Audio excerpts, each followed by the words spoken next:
So my new router motor started to not work, and I thought maybe it was the brushes, so I started taking it apart, and that wasn't it. The brushes are fine. It's practically new, 6 months to a year old.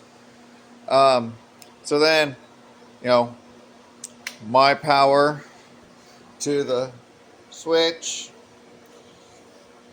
and then, you know, coming out of here. That I check the switch. It all has power. Power runs up through.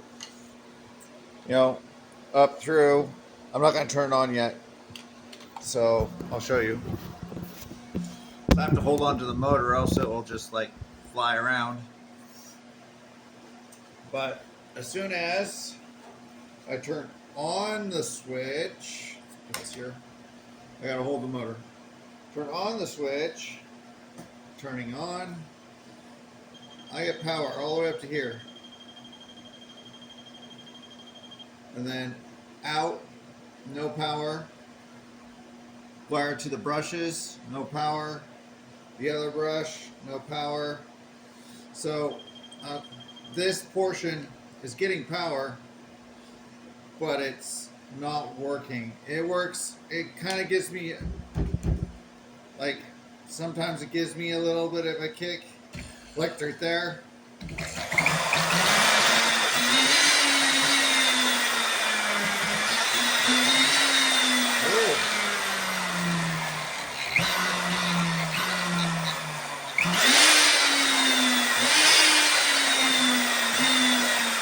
Oh, is it this?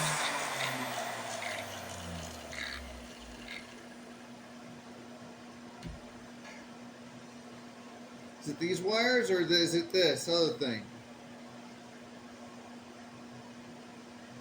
Oh shit, now it's dead. Oh, it's this.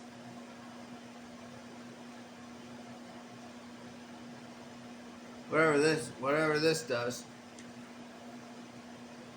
I thought it was these wires, but